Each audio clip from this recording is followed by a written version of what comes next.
Good evening, Northampton.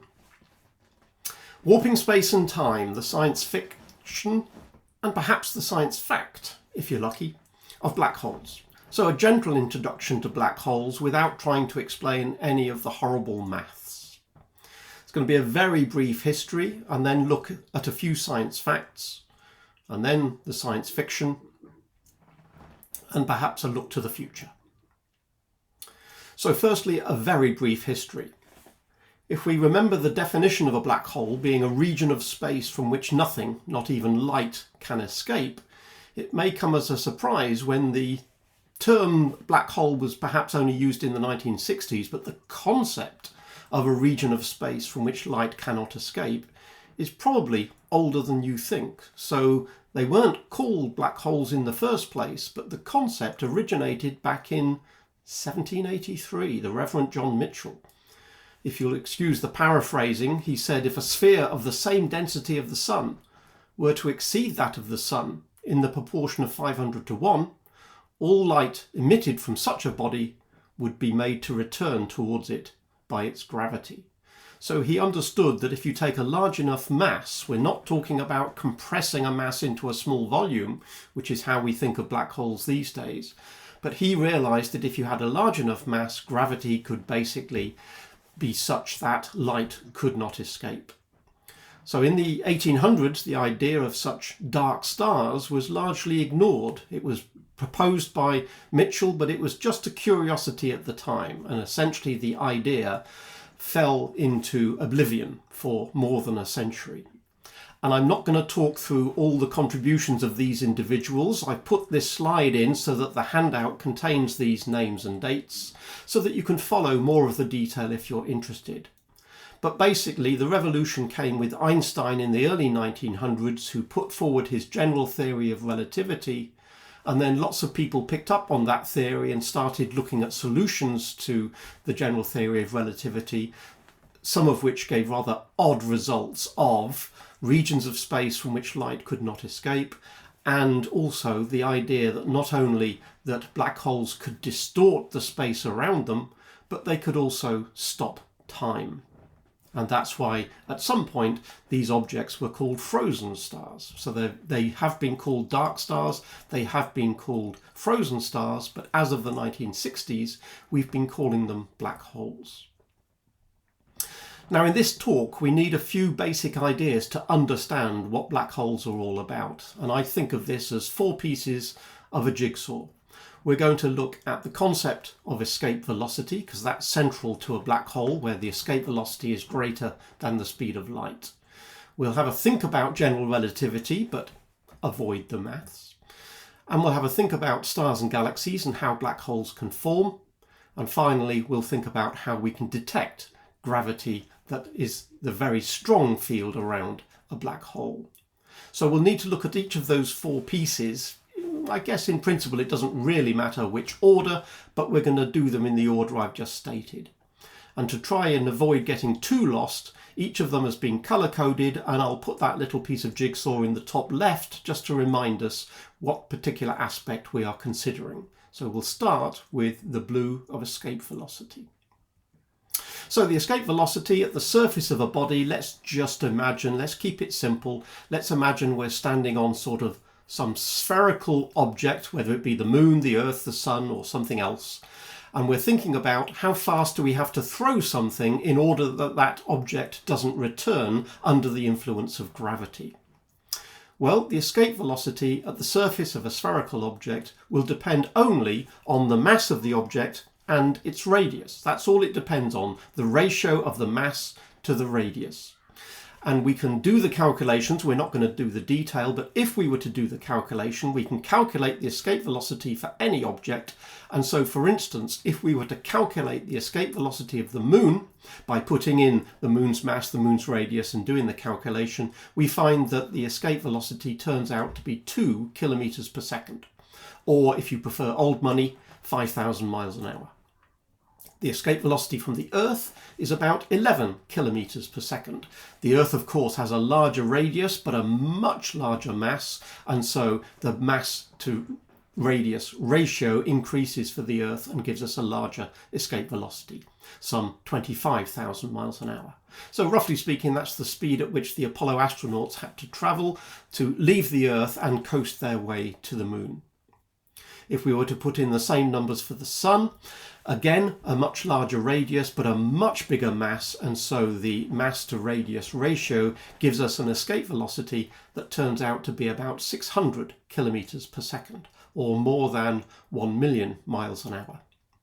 And that sounds really fast until we remember that it's only a tiny fraction, 0.2%, of the speed of light. So there's no danger of the Sun hanging on to the light that it's generating. Of course, it makes it in a matter of minutes on its way to the Earth and a little bit longer to the other planets in the solar system.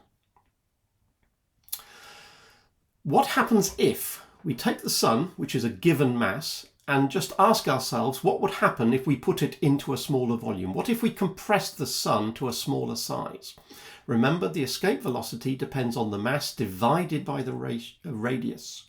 So if we keep the mass constant but reduce the radius, then the escape velocity will go up.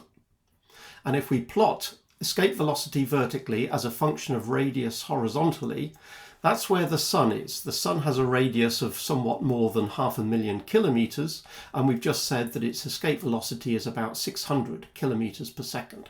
So that's the yellow dot. What if we were to keep the mass constant but compress the Sun into a smaller volume? For instance, if we compressed it into a volume whose radius was 30,000 rather than 500,000 kilometers, we would get that red dot there. The escape velocity would then be 3,000 kilometers per second. And if we compressed it further, the escape velocity would go up. If we compressed further, the escape velocity would go up, and again, to the point where we now have an escape velocity which is equal to the speed of light, 300,000 kilometers per second. And you can see that we reach that point if we were to compress the Sun into a sphere of radius 3 kilometers. And we call that radius, where a black hole will form, a Schwarzschild radius. And this invisible membrane that separates what's outside the Schwarzschild radius from what's inside, we call that the event horizon. So we can generate a black hole if we take an object the mass of the Sun and compress it into a sphere no larger than about 3 kilometers radius. Because as we see there, the escape velocity increases with smaller and smaller sizes, and therefore we will generate this object where the escape velocity is equal to the speed of light. So that's what happens if we take a mass of the Sun. We would need to compress it to a radius of 3 kilometers or less to form a black hole. But what about other objects? If we took an object with a different mass, how small would we need to compress that object to generate a black hole?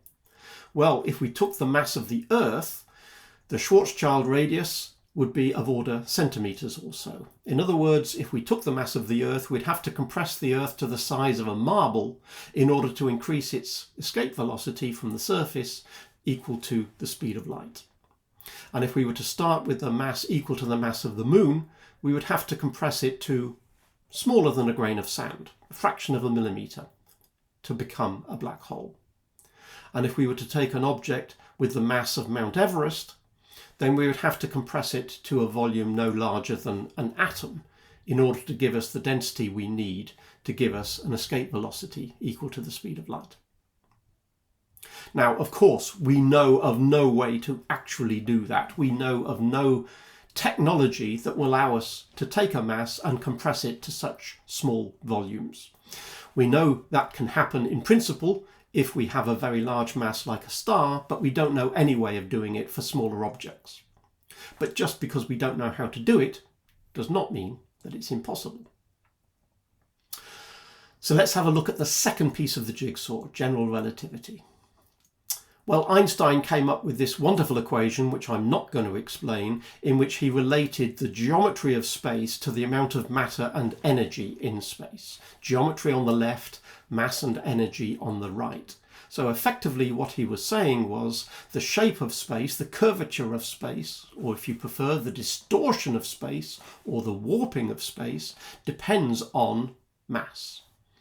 And somewhat more prosaically, you can put Einstein's maths to one side and say, well, what he's really saying is that mass tells space how to curve and space tells mass how to move. In other words, mass changes space, and because space is changed, it's now curved or distorted, that distortion tells mass how it should be moving. And that's a different way of looking at how, for instance, the Earth goes round the Sun. Newton thought of it in terms of the force of gravity, and you can think of centripetal and centrifugal forces if you so wish. Einstein had a different way of looking at it. But of course, part of the problem is, what do we mean by distorting space or curving space? Now, we often use the analogy by thinking of space as, imagine it was two-dimensional. Think about a rubber sheet, and then you can think about that rubber sheet distorting because of the presence of certain masses. In other words, the two-dimensional sheet curves in the third dimension. But when we're trying to imagine, yeah, okay, but what does three-dimensional space look like when it's curved? Then we have a problem, because our puny human minds don't find it very easy to imagine what three-dimensional space looks like if it's curved into a hypothetical fourth dimension. And because we can't imagine it, it gets very difficult. As it happens, the maths doesn't really care how many dimensions you've got. It's only our limited imagination that has a problem with the idea of curved space. But it is central to the way general relativity has been constructed. So we tend to think of black holes, we tend to imagine a two-dimensional surface distorted by the presence of a large mass, such as a black hole, for instance, or even just any mass will distort a two-dimensional surface. And so we often get this rather stylized view of a black hole as being this sort of funnel, if you like. And that's simply the way we imagine it in a two-dimensional space. And that's the way it's normally depicted. Any artist's impression of a black hole will probably make it look a little bit like a funnel, because we can't truly draw it in three-dimensional space, because we can't draw distorted space. We can't draw curved space in three dimensions because we haven't got the ability to show it distorting in the fourth dimension. There are various predictions of general relativity. Although it says mass distorts space, and we might be a little unhappy with that idea, we've accepted general relativity because it gets so many predictions right. For instance, the precession of the orbit of Mercury. Mercury does not orbit in an ellipse which is closed and always repeating itself. In other words, the actual path of Mercury is more like what's indicated on the right-hand side, somewhat exaggerated. In other words, the perihelion, the closest approach to the Sun, is in a slightly different position each time Mercury goes around the Sun. Nowhere near as large as the little cartoon would indicate, but there's still a measurable precession. Newton tried to calculate this precession. He calculated it reasonably accurately, and he got, I think, about 99% of the way there, but couldn't quite predict that last little bit of precession, which couldn't be calculated according to Newtonian mechanics. And then along came Einstein and said, if we apply general relativity to this problem, we get all of the precession indicated by Newton, plus we get an extra little bit which accounts for the fact that the observed precession wasn't quite the same as the amount predicted by Newton. And because general relativity got that last little bit right, that gives us confidence that general relativity is a good way of modelling the way gravity works. There are other pieces of evidence. For instance, in the 1919 eclipse, the positions of stars were noted because starlight during an eclipse is grazing the surface of the Sun, and the existence of the Sun will distort the space around it and hence make the light coming from those distant stars follow a slightly curved path. And this again was predicted by general relativity and observed during the 1919 eclipse. It's been verified many times thereafter by larger versions of this so-called gravitational lensing. But the odd thing is, well, if you don't think space being curved by black holes is odd enough, it's really odd to try and think about time being distorted by a black hole. But as far as Einstein is concerned, general relativity tells us that mass distorts space-time. In other words, space and time. Time slows down in a gravitational field. That was a prediction, and it's been verified by taking, for instance, atomic clocks up in an aircraft, taking into account the fact that the aircraft is moving either east to west or west to east. It's also at a certain altitude, higher than the surface. If you leave an atomic clock on the surface of the Earth and fly an atomic clock at altitude, you can notice a change due to the change in the gravitational field. Also, it has to be taken into account, for instance, GPS satellites have their own atomic clocks on board. They are all moving, so we have to take special relativity into account, but also they might conceivably be at slightly different altitudes, and that has to be taken into account because the clocks will run fast or slow depending on how high they are above the surface of the Earth, or strictly how far they are from the centre of the Earth. So these various effects predicted by general relativity have been verified, and therefore we have some confidence that what Einstein says appears to be right. And if Einstein says black holes are possible and will produce enormous distortions of space and time, well, we believe him. One of the predictions of general relativity is gravitational waves. The idea that disturbances that are produced by large masses moving very fast can produce ripples in space that radiate outwards in much the same way that electromagnetic waves radiate outwards from a source of light. But the difference is these gravitational waves will distort matter, in fact distort space and hence matter that they move through. If you imagine this image in the main part of the illustration here is a cylinder, this shows you how that cylinder would distort due to the passage of gravitational waves moving from the right to the left. Notice that the circular cross-section of the cylinder distorts one way and then distorts the other way as the wave passes through. And of course, this particular animation is hugely exaggerated. Here we're showing the distortion of a cylinder which might be 10 or 20% of its radius. But in fact, the ripples in space-time that we might expect from, for instance, a black hole or black holes orbiting each other would be tiny. Not 1 part in 10, but perhaps 1 part in 10 to the power 20. Absolutely tiny. And so you could easily say, as was said at the time, this is interesting but of no relevance whatsoever because we'll never have the technology that are able to see such tiny ripples in space. More of this later. So now the third piece of the jigsaw. How do black holes form in the first place? Well, we have a quick think about stars and galaxies. If a massive star runs out of its fuel, the core can collapse. I'm not going to go through the details of stellar evolution. That's in a different talk if you're interested. But the collapse of a very massive star when the fuel runs out could result in a supernova. If the mass is large enough, some 10 or more times the mass of our sun, for instance. Our sun is not massive enough for the core to collapse and produce a black hole, but there are plenty of stars in our galaxy that are. If we think about what results, the very tiny core of material in a very condensed area, the tidal forces are so strong that a passing star, such as shown in this particular animation, could be completely ripped apart.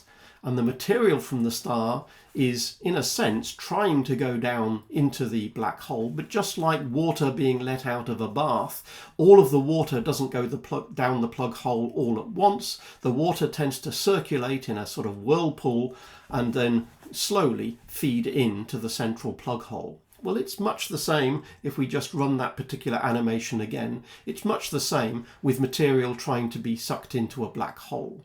The star gets disrupted by the tidal forces, the matter, some of which goes straight into the black hole, but most of which ends up in this rotating disk, this whirlpool that we call an accretion disk.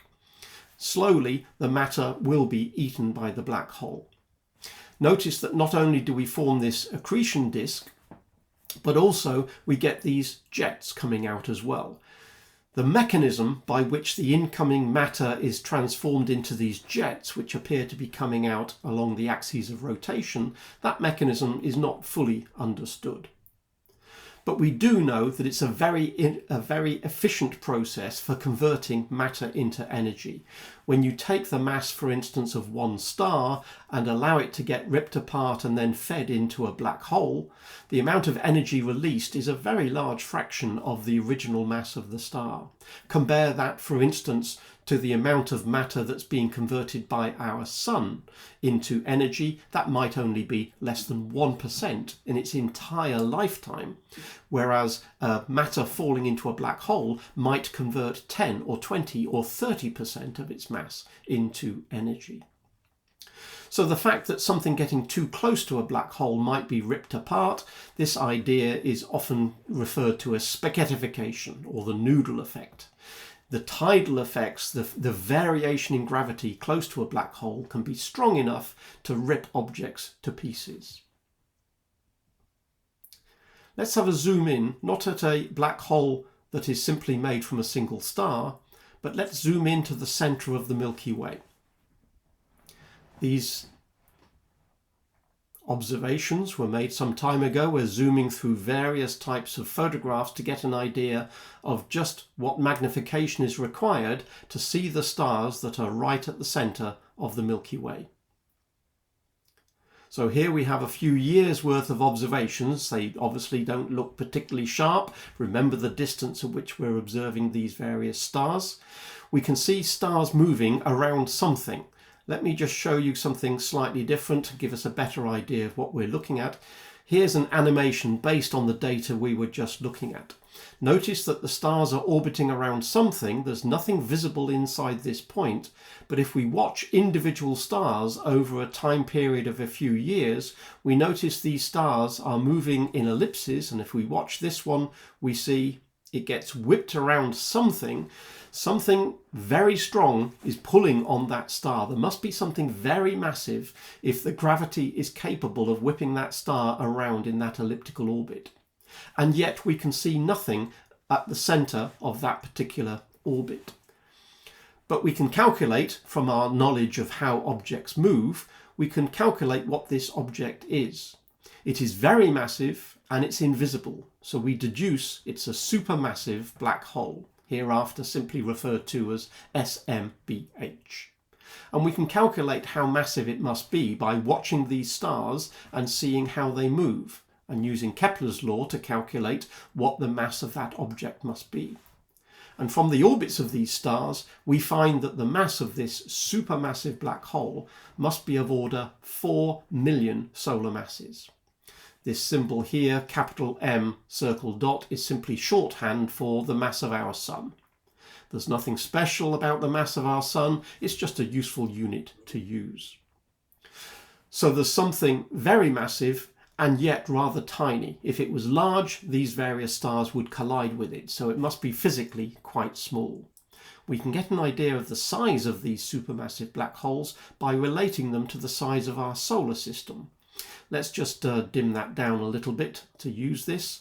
So that black dot there on the left-hand side indicates the size of the supermassive black hole at the centre of our galaxy. It's larger than our sun, but substantially smaller than the orbit of Mercury. If we compare that with the supermassive black hole that we have observed in other galaxies, as best we can tell, there appears to be a supermassive black hole at the centre of every galaxy, or at least every large galaxy that we can see. And it's not altogether clear whether it's necessary that every large galaxy has one, but they appear to be very common. Some black holes are very much more massive than the one at the centre of our galaxy. For instance, at the centre of the Andromeda galaxy, the supermassive black hole is some 250 million solar masses. And far from being smaller than the orbit of Mercury, it's actually about the size of the orbit of Jupiter, just to give you a sense of scale. And for instance, the supermassive black hole at the centre of the Sombrero galaxy, which has a mass of about 1 billion solar masses, that would have a size of about the orbit of Uranus. And the largest one that I know of, or at least the largest one that I checked a little while ago, has a mass of about 20 billion solar masses. And that's so large I actually can't get it onto this diagram of the solar system. You can see it peeking into the bottom right of the slide there. So you can see that some black holes might be large on the scale of the solar system. Some are absolutely huge on the scale of the solar system. Let's think about how we can go about detecting them. Well, for a while now, we've had gravitational wave detectors. The first to come online were the so-called LIGO detectors. Two of them, one in Washington State in the top left there, one in Washington State and the other in Louisiana. And both these observatories are large L-shaped observatories. Basically, the idea is that a laser is split into two and sent down each of these evacuated arms to hit a mirror at the far end and then come back again. And these so-called interferometers, Laser Interferometer Gravitational Wave Observatory, that's where LIGO gets its name from.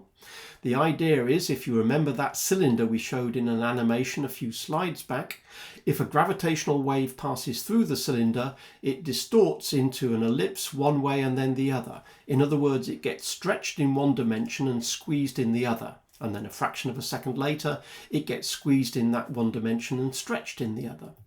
So these two arms, although they are nominally 4 kilometers long, if a gravitational wave passes through this observatory, one arm will get slightly longer whilst the second one is slightly shorter, and then vice versa. So if we send lasers down both arms and then have the lasers recombine in this laboratory in the center there, having gone down each arm and hit a mirror and come back, we can see if they arrive at the same time or not.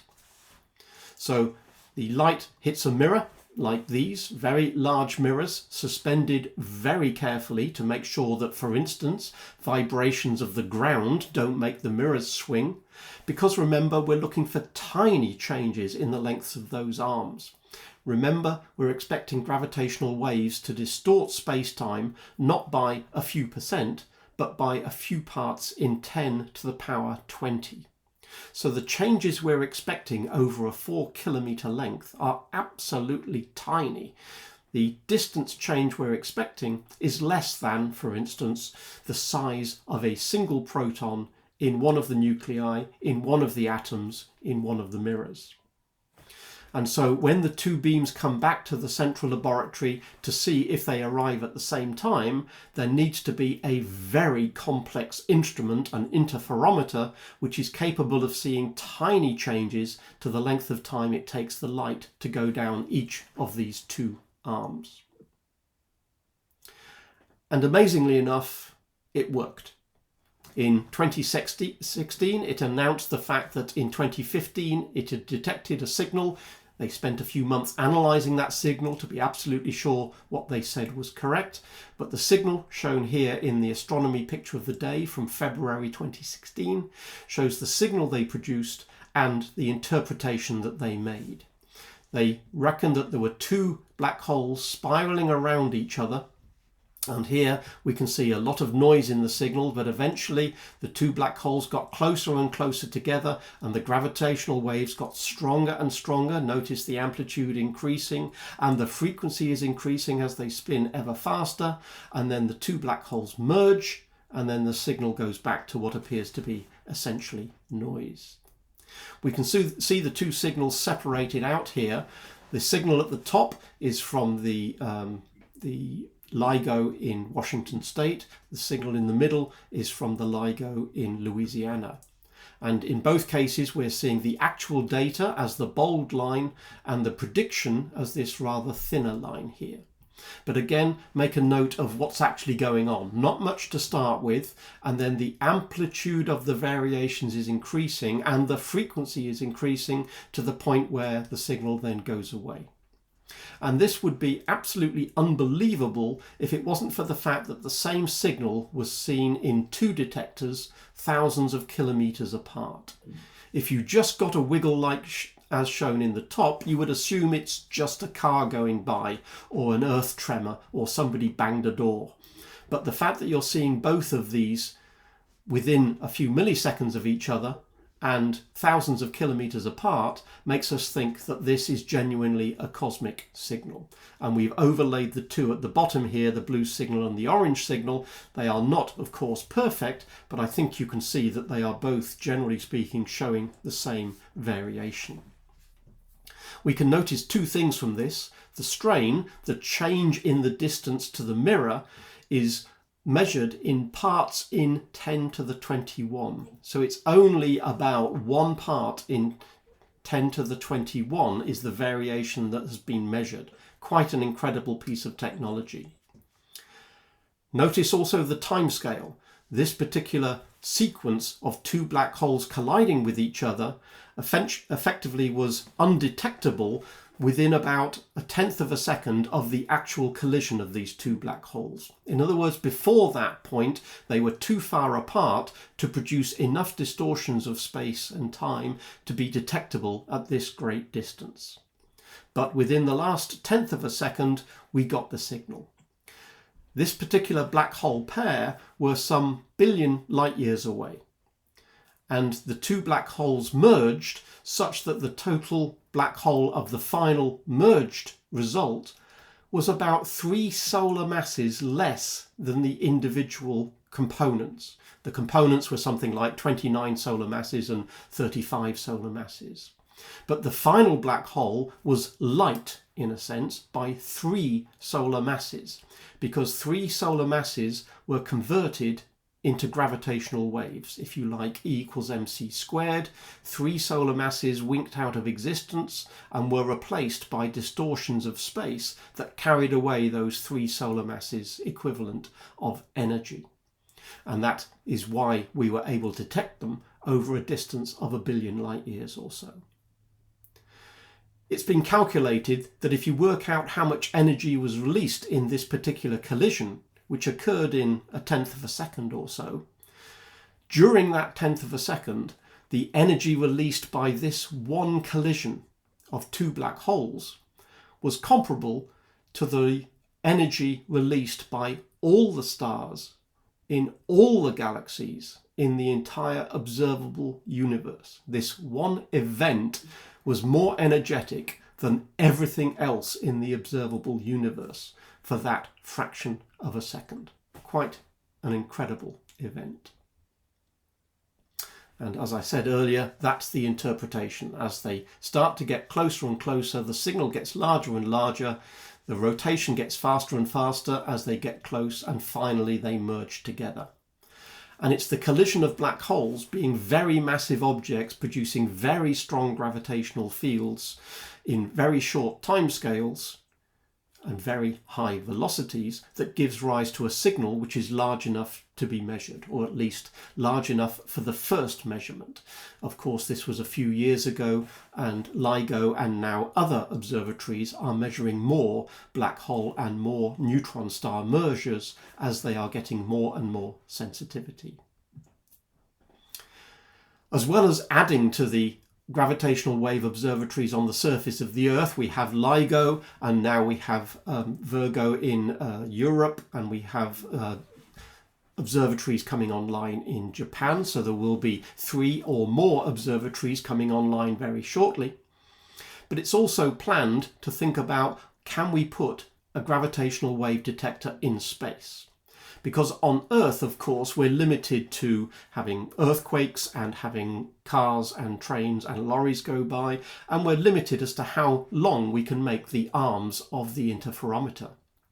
But if we were to put the lasers in space, then we can make the arms much larger. So there is this idea of having 3 satellites and bouncing lasers between them. And so the arms, in a sense, we've got 3 Ls now rather than one single L. And by having these arms much longer, we can get much greater sensitivity and be sensitive to much longer wavelengths of gravitational waves. And it's thought that it should be possible, the technology has already been tried out, it should be possible to have arms of this particular space-based interferometer which are not 4 kilometers in length, but perhaps 1,000,000 kilometers in length. So the technology doesn't quite exist yet, but most of the technology has been proven, and maybe next decade we will actually see this in existence. This so-called laser interferometer space antenna, or LISA, has now been developed into a so-called ELISA or ELISA, evolved into a slightly different design, but the basic idea is that because LIGO is only sensitive to things that happen on a time period of less than a second, such as the collision of neutron stars or the collision of black holes, by making LISA much longer arms, it will be sensitive to much longer wavelengths, and it will be sensitive to things that happen on different timescales, not a fraction of a second, but on timescales of perhaps seconds to minutes to hours.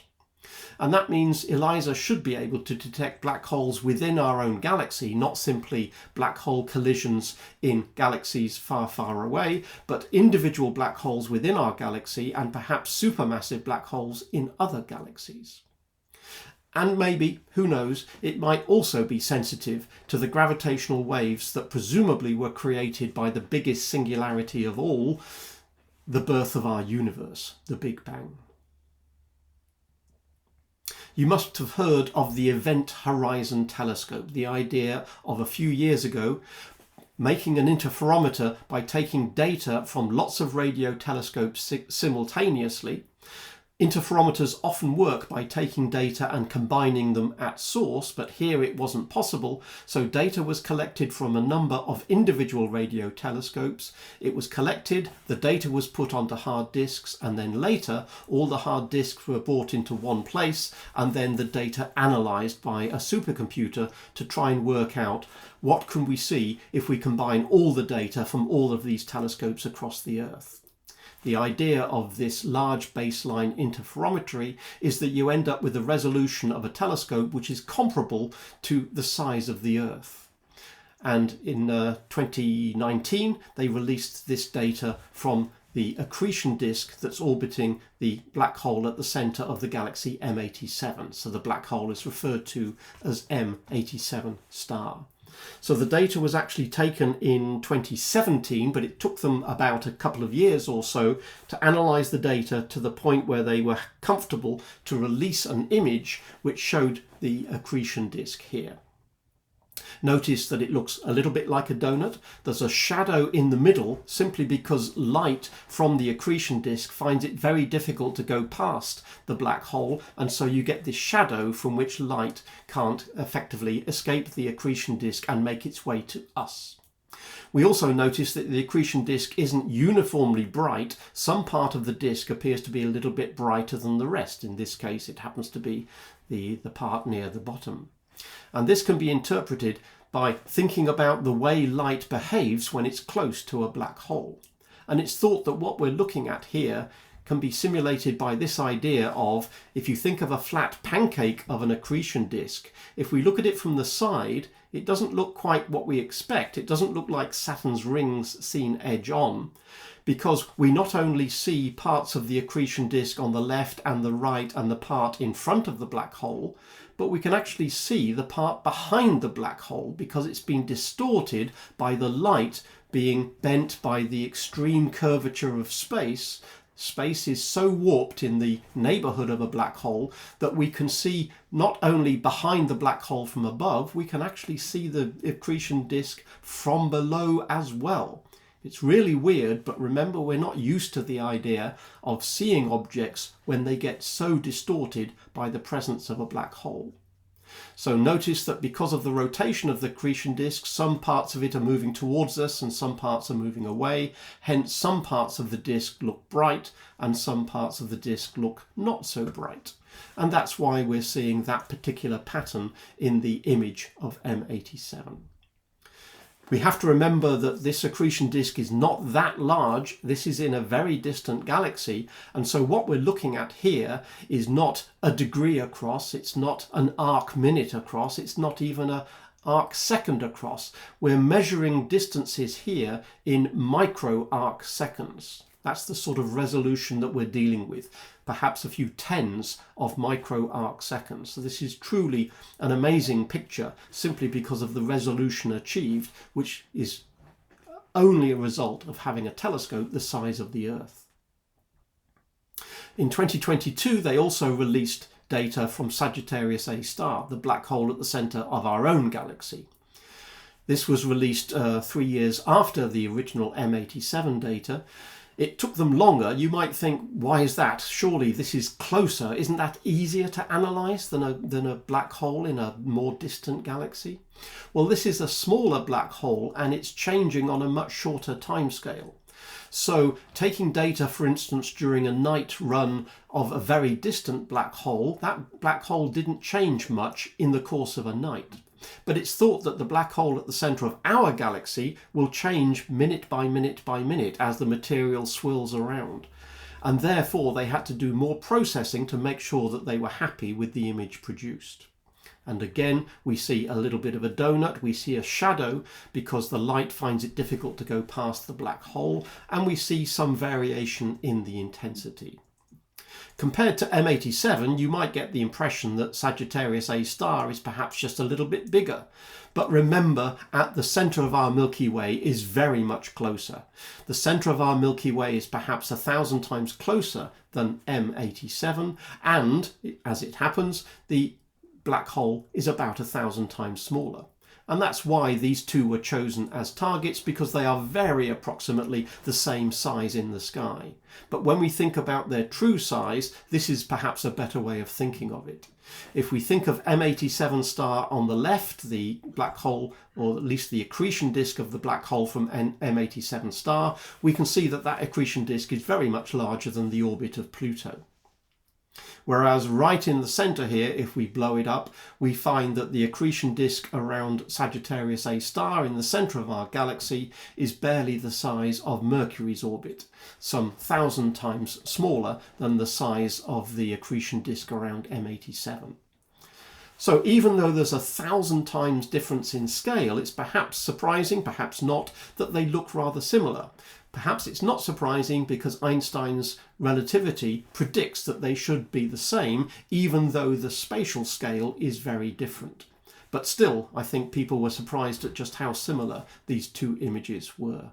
One black hole on the right with a mass of millions of solar masses, but the black hole on the left with a mass of some billions of solar masses. So we've looked at the facts. We've thought about escape velocity to understand black holes, what Einstein had to say about the distortion of space. Stars will produce black holes at the end of their life, and we don't fully understand how supermassive black holes come to be, but there's a guess that perhaps it's when galaxies collide with each other and merge, that's when the black holes at the centre start to grow. And finally, we looked at how we can actually measure these things. So having looked at the science facts, now let's just spend a few minutes thinking about science fiction. Does Hollywood ever get it right when it's talking about black holes? I've picked 3 films here, some of which you may recognise and some not. The one on the left is from the 1970s, called The Black Hole. It's a Disney film starring, who have we got this? We've got Maximilian Schell, we've got Ernest Borgnine, we've got Anthony Perkins. And in this particular film, the spaceship that they were being filmed on is parked right next to the event horizon. Because time effectively stands still at the event horizon of a black hole, they went right to the event horizon, put on the parking brake and just stayed there and spent a bit of time there studying the black hole. That's the premise of Disney's The Black Hole. In the middle one, Lost in Space, there we have a ship trying to escape from a planet, and as it leaves the planet, it looks like it's going to escape the gravitational field of the planet, but as they're on the way out, the planet decides to become a black hole. We won't bother about why that is, but if the planet collapses into a black hole, well, the ship suddenly finds it's being pulled backwards into the black hole because the planet suddenly collapsed into a black hole. On the right we have event horizon, in which a ship is powered by a black hole. In other words, a black hole is the power source of the ship. And again, the rest of the plot is pretty irrelevant as far as I'm concerned. So I'll just wait a few seconds for you to think about those three films and those three scenarios. One of them is plausible, the other two are not. I'll just give you a few seconds to think which is which.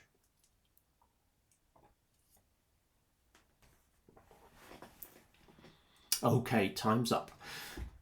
Disney's The Black Hole. If a ship went to the event horizon, you could say that yes, effectively, time does stand still at the event horizon. But that doesn't mean you can just go there and look around. Time stands still as seen by somebody observing you going into the black hole. In other words, as you fell into the black hole, you would appear to stop right at the event horizon.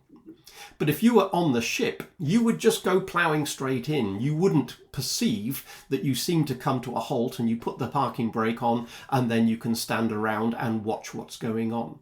So that's a misunderstanding of the fact that time stands still as perceived by an outside observer, not as perceived by the person who's falling into the black hole. In the middle one, the idea is they're trying to escape from a certain gravitating body. It happens to be a planet. And then, because the planet suddenly collapses, apparently gravity suddenly gets stronger. Well, why should that be? It's the same mass, and the ship is at a given distance from that planet.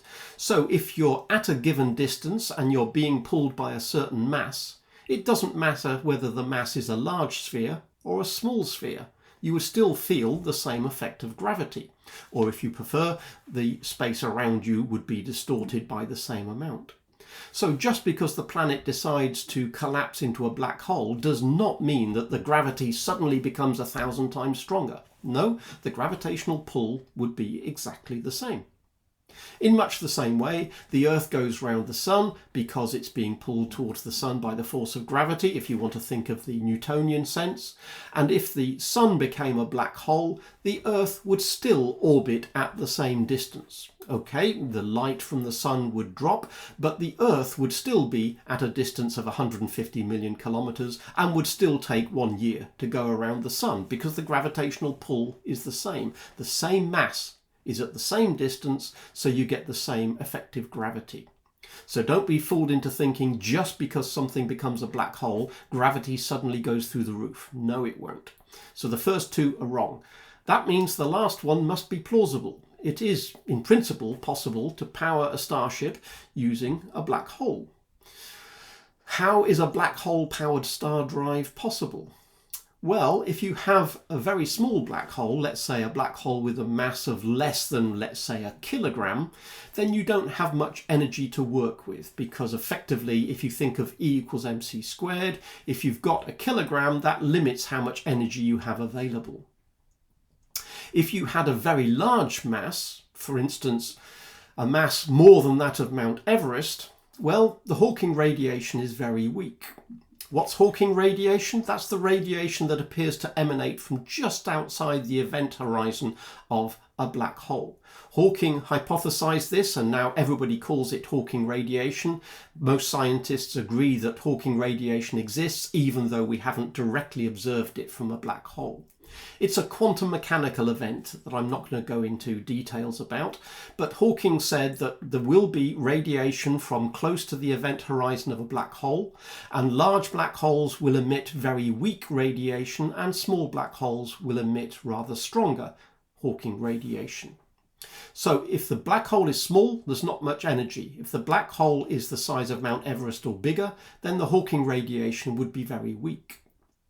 But if we take a black hole somewhere in the middle with a mass of, let's say, 1 million tons, then the power in the Hawking radiation would be equivalent to something like the output of 100 million nuclear power stations. If you take a nuclear power station of generating a gigawatt, then we would have 100 million gigawatts at our disposal. How long would that black hole last before it completely evaporated due to the Hawking radiation that it was emitting? Well, the black hole would last for about a century or so. So if you use this to power a starship, you would need to replace your black hole every 100 years or so. How big would such a black hole be if it had a mass of about 1 million tons? Well, the black hole would be about the size of an atom. Now, I don't know quite how you make such a black hole. I don't know how you would capture it. I don't know how you would make sure that the Hawking radiation goes in the direction you want. But those are just technological problems. There is enough energy, 100 million gigawatts, to power your spaceship quite happily if you had a black hole about the size of an atom.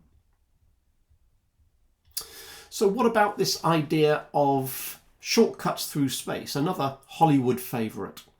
If you have a black hole, can you connect it to a white hole? Well, there might be no such thing, but science fiction doesn't usually worry about things like that. Can you actually make a shortcut through space? If a black hole can distort space, can it distort space enough that you end up with something akin to what I'm showing in the cartoon in the middle there? Can you make a wormhole that takes you from one region of space through a sort of tunnel, if you like, a wormhole, and puts you into another area of space? Is this what hyperspace all about? Well, you could say that we know these things exist because we've seen them all the time on TV with Stargate and with Contact and with Star Wars and with Star Trek. We are always talking about going from A to B faster than the speed of light. Well, that's mainly because science fiction would be really boring if you couldn't go very quickly from one point to another and you had to only travel at the speed of light. It would, of course, take you years to go from one star to another. And that's fairly boring for most science fiction writers, so they invent these interesting ideas. Do they invent them, or does physics allow them anyway? Well, if you did have the ability to go from one point in space to another, you would also have the ability to go from one point in time to another. So you can't really talk about wormholes in space without also agreeing that, well, doesn't that allow time travel? And we've all seen lots of sci-fi films that allow time travel. Depending on your age, you will relate to certain films, either the original H.G. Wells or more recent films, or possibly the good old TARDIS. And then, of course, we have paradoxes about, well, if you were allowed to travel in time, what happens if you go back into the past and change the past? How does that affect the future? So there's all sorts of problems. Hawking thought about this and said, well, maybe there is such a thing as the chronology protection conjecture. And you can tell that this has not been proved because it is purely a conjecture. And Hawking said, well, maybe it's such that a wormhole that would, in principle, allow you to time travel will collapse before anything has time to actually travel through it. So in a sense, it's like saying there's always a fix. Nature will make sure that even if it's allowed in principle, it'll never happen in practice. In other words, it'll make the universe safe for historians to come. Well, we don't know if that's the case or not. But there is a problem. And we know that general relativity, GR hereafter, works really well for massive objects. We've seen lots of examples where massive objects like stars, black holes, seem to obey the theory of general relativity. And there's another great theory in physics called quantum mechanics, or quantum theory. And this seems to work really well for tiny objects like atoms and molecules and viruses and things like that. But the question is, okay, if general relativity works for massive objects and quantum mechanics works for tiny objects, what do we use if the objective is massive and tiny? Don't we need both theories then? Well, yes, in a sense we do. What we need is, drumroll, quantum gravity. We need somehow to combine general relativity with quantum mechanics. But there's a problem. General relativity and quantum mechanics are not good bedfellows. Nobody has yet successfully come up with a way of fully integrating everything we understand from general relativity and everything we understand from quantum mechanics. A theory of everything has proven to be elusive. Of course, lots of people have tried. Perhaps quantum mechanics will prevent a singularity from forming. General relativity says when a black hole forms, the matter will collapse, and there's nothing to stop it collapsing to zero size. In other words, an object of zero size and infinite density producing infinitely warped space. But perhaps somehow quantum mechanics will stop that happening.